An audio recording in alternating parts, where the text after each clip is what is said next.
Bonjour tout le monde et bienvenue sur Mini PDLV. Nouvelle revue de modèle aujourd'hui, on va parler d'un beau break familial, break mais sportif.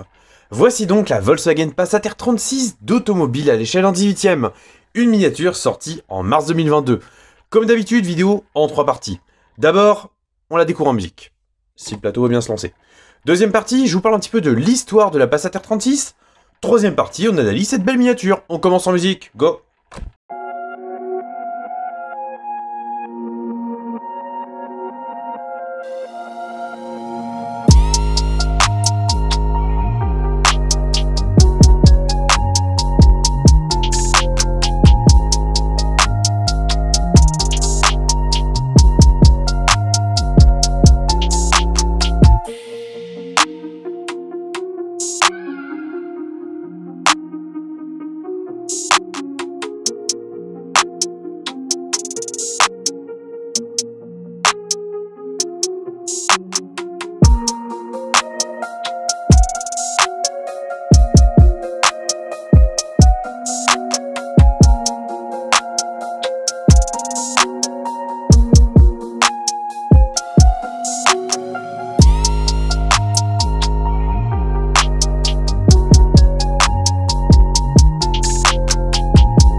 Je vous le disais en introduction, voici donc une Volkswagen Passat R36. Commençons par le commencement. L'histoire de la Passat, elle démarre en 1973. À l'époque, c'était la nouvelle berline de Volkswagen, c'est-à-dire un modèle pensé pour les familles qui se déclinait en deux carrosseries. La berline, le break. Bon, jusque-là, c'est une recette assez classique. Mais quand quelque chose marche, généralement, on ne change pas la recette. Et c'est ainsi qu'au fil du temps, la Passat donne lieu à de nouvelles générations qui entretiennent toujours ce positionnement. Chaque génération de Passat est identifiée par un B. Le B qui est suivi d'un 1, d'un 2, d'un 3. Première génération Passat B1, deuxième génération Passat B2, troisième génération Passat B3. Vous aurez compris, ça va jusqu'à B9 aujourd'hui. Seulement, en 2005, au Salon de Genève, il y a eu la présentation de la nouvelle Passat. À l'époque, c'était la Passat B6 et c'est le modèle que vous avez là. Enfin, la version qui a été présentée, elle ressemblait plutôt à ça. Et à l'époque, elle a eu un très bon accueil. Alors la Passat B6, il faut aussi noter que c'est une génération qui marque une vraie cassure. En effet, elle s'inspire pas mal du style de la Phaeton, qui n'est autre que la routière de luxe de la marque allemande. Seulement, cette Passat, elle inaugure également de nouveaux codes stylistiques. Elle s'inspire beaucoup de la Golf, d'ailleurs elle en reprend même la base technique puisque cette Passat-là n'est pas un dérivé d'un modèle Audi. Au niveau du profil, la berline se dote également d'un profil comme ça.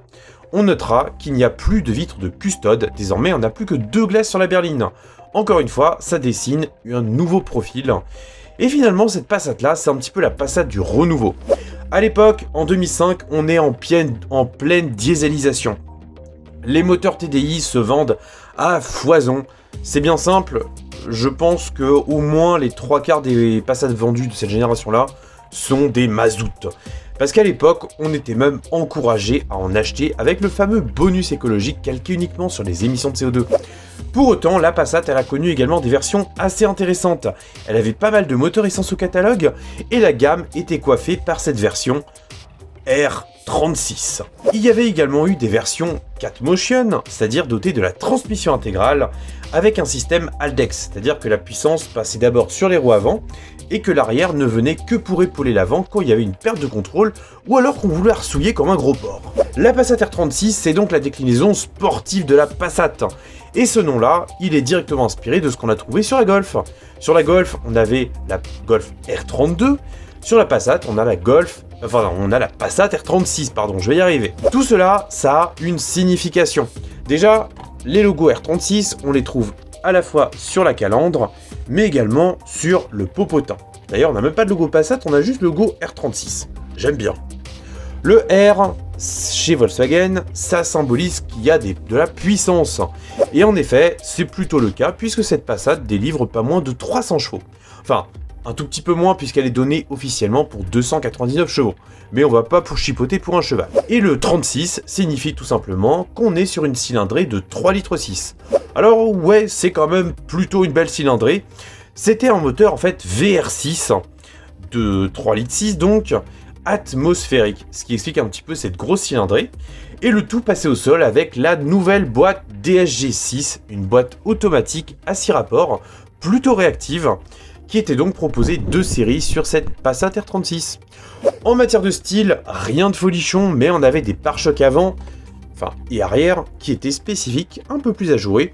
On avait une calandre spécifique, on avait des jantes 18 pouces de série, et même du 19 pour les plus gourmands. On avait également des étriers de frein bleus, et on avait également quelques petits détails sympas, avec notamment des sièges Recaro en cuir à l'intérieur. Bref, une dotation plutôt sobre. Honnêtement, c'est pas le modèle qui saute le plus aux yeux, mais c'est justement un petit peu ce que cherchaient les gens. D'ailleurs, on distingue également une double sortie d'échappement. En effet, la Passat R36 est visée les familles qui cherchaient un compromis chic et sport, et honnêtement, je trouve qu'elle remplit pleinement son rôle. Maintenant, on va découvrir en détail la miniature, parce que c'est une miniature qui mérite qu'on s'intéresse à elle.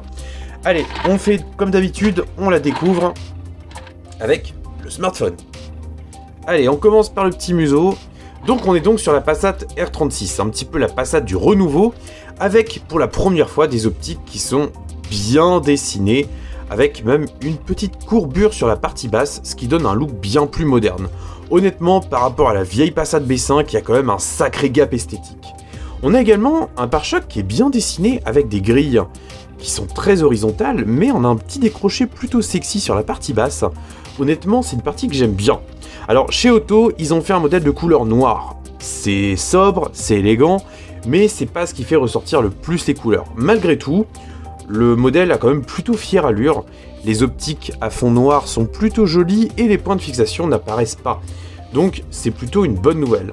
Au niveau du bouclier, c'est pas mal aussi. On a les clignotants et les catadioptres qui sont là et qui apparaissent bien. La calandre, elle est couleur alu, et on a le logo R36 qui apparaît là. Parce que oui, c'est ça qui permet d'identifier formellement le modèle directement. Gros logo sur la calandre, d'ailleurs on est sur une calandre qui descend assez bas et qui rappelle un petit peu le single frame de chez Audi. Pour autant, les comparaisons s'arrêtent là. La finition est plutôt bonne dans l'ensemble. Alors chez Auto, on est quand même sur de la résine d'entrée de gamme, ça veut pas dire que c'est de la merde, bien loin de là. Mais ils doivent faire des compromis, et là en l'occurrence la calandre est percée, mais pas très loin. Honnêtement, je trouve ça très bien en matière de réalisme, c'est très bon, c'est juste que quand on est près de la miniature, on voit que c'est pas percé très loin. Honnêtement, je trouve ça largement suffisant, et surtout le rapport qualité-prix est très bon. Cette phrase était interminable. Les plaques d'immatriculation sont faites maison, si ça vous intéresse, vous avez un tutoriel juste là. On poursuit avec le profil. Profil que je trouve très cool, parce que la Passat R36 en France, elle était exclusivement disponible en version break. Les versions berlines ont été généralement importées. Et d'ailleurs, je ne l'ai même pas dit, mais il y avait une troisième carrosserie sur les Passat B6, c'était la Passat CC. Pas pour couper cabriolet, mais juste pour signifier qu'on est sur une berline au faux air de coupé. Bref, le profil est plutôt très cool. Alors les jantes, c'est pas les plus intéressantes en matière de style, mais Auto les a bien reproduites. On retrouve le design à 10 bâtons, les étriers bleus avec le logo R qui apparaît sur le centre, les ailes sont également bien retranscrites et on a des jeux de lumière qui rendent très bien. Donc là encore une fois, on est sur un niveau de réalisme qui est tout à fait convenable. Les vitres arrière ne sont pas fumées sur ce modèle-là. Alors, ce qui est assez cool aussi, c'est que les poignées de porte sont bien rapportées. Tout ça, ça apporte du réalisme. Le vitrage est également très bon. Il prend les reflets comme il faut, même s'il est peut-être un petit peu fin. Au niveau de l'arrière, c'est très bon également. Les optiques sont, je trouve, très réussies. On n'a pas des détails exceptionnels, mais ce qu'on a fait le travail. On a des jeux de texture, on a de la couleur. Les ajustements sont plutôt propres également. Honnêtement, c'est que du tout bon. Le logo Volkswagen apparaît bien, il est directement intégré au sein même de la carrosserie qui est en résine, donc ça c'est plutôt cool. Ligne de dégivrage sur la lunette arrière, essuie-glace qui est plutôt fin et réaliste. Logo R36 rapporté sur, sous la forme d'une mince, je trouve plus le nom, mais d'une petite pièce en métal qui est simplement collée, ce qui est pas mal. La sortie d'échappement est creusée pas très loin, mais c'est suffisant pour avoir un résultat qui pète. On a également sur le toit des barres de toit justement, ce qui est plutôt pratique, et d'ailleurs il y en a pas mal qui en accessoire ont ajouté un coffre de toit, c'est un petit détail sympa. À l'arrière on distingue également l'antenne requin, c'est quand même plus sexy qu'une grosse antenne. Et voilà un petit peu ce que je pouvais vous en dire. Les rétroviseurs sont également d'une très belle finesse. Non, vraiment, on est sur une miniature qui est très homogène. D'ailleurs, je vous la fais retourner un petit peu, histoire qu'on la voit sous plusieurs angles. Déjà, le rendu de la couleur, honnêtement, est bon. Alors, je suis pas fan des voitures blanches, noires ou grises, mais honnêtement, c'est quand même une configuration qui marche très bien sur la Passat. Le fait d'avoir les jantes grises, pas mal d'éléments chromés alu, je trouve que ça fait une belle configuration. Maintenant, on va pouvoir passer à la découverte de l'intérieur. Alors, on est donc sur une miniature en résine, comme le propose habituellement Automobile, ce qui signifie que nous n'avons pas la possibilité d'ouvrir les portes. En effet, la résine ne permettrait pas d'avoir suffisamment de solidité. Alors, on va donc regarder par les fenêtres et on découvre que les sièges à carreaux sont plutôt pas mal. Les textures sont bonnes, il y a du détail. On perçoit également les boucles de fermoir de ceinture. On distingue également les commandes de la boîte DSG qui de mémoire avait 6 rapports sur cette génération V6. Le volant est pas trop mal aussi, même si je vous le montre bien difficilement, je le conçois. On le voit un petit peu mieux comme ça, logo Volkswagen qui apparaît au centre, les commandes sur les côtés. On a également des fonds de compteur qui sont bien rapportés par l'intermédiaire d'une décalcomanie. C'est plutôt pas mal, vraiment, je trouve qu'en matière de réalisme, on est très bien. On a également l'écran central sur la console, qui est bien. Les aérations sont plutôt correctement rapportées aussi. On distingue également le bouton des warnings, les commandes du GPS et les commandes de climatisation. Non, vraiment, on est sur quelque chose qui marche bien. Le niveau de détail est tout à fait convenable, d'autant plus dans cet ordre de prix. On reparlera un petit peu du prix tout à l'heure. Donc vraiment une bonne surprise à ce niveau-là. Alors effectivement avec la résine c'est toujours plus difficile de vous montrer l'intérieur. Malgré tout, Automobile s'en est bien sorti une fois de plus. Maintenant on va passer au niveau des sièges arrière. Quoiqu'à l'avant j'ai oublié de vous parler des contre-portes qui sont également simples mais efficaces. On distingue bien l'élément qui permet d'ouvrir la poignée de porte tout simplement. Donc non c'est pas mal du tout, au niveau du détail on est bon. Alors on est également sur un intérieur assez austère qui est essentiellement noir, c'est un petit peu dommage, mais encore une fois il fallait être conforme à ce qui était proposé d'origine. Au niveau de l'arrière, rien de spécial à en noter, hormis que je galère à faire ma mise au point. Malgré tout, c'est quand même d'un très bon niveau. Voilà, Automobile, on est habitué, ils font de très belles pièces. Enfin, voilà ce que je pouvais vous dire un petit peu sur cette charmante petite Volkswagen Passat R36 SW. Au niveau du dessous, alors qu'est-ce qu'on trouve? On trouve la transcription de la ligne d'échappement qui est pas mal. Honnêtement, on perçoit bien les catalyseurs, les silencieux, mais également les petites gamelles d'échappement. Donc c'est bien. Les pneus, on est habitué avec Auto, c'est du caoutchouc. L'inscription du modèle prend place ici. Alors ici, on est sur un échantillon commercial, c'est-à-dire un modèle que Auto m'a envoyé. Mais si vous achetez le modèle là, vous aurez bien sûr un exemplaire numéroté. Voilà un petit peu ce que je pouvais vous dire sur cette Passat. Honnêtement, c'est un modèle que j'aime bien les modèles un petit peu atypiques, j'aime bien aussi les plateaux qui tournent correctement, et donc forcément, cette Passat me plaît plutôt bien. J'aurais bien sûr préféré avoir un petit peu de couleur, mais honnêtement, elle est relativement sobre et élégante, et je trouve qu'elle est très bien comme elle est.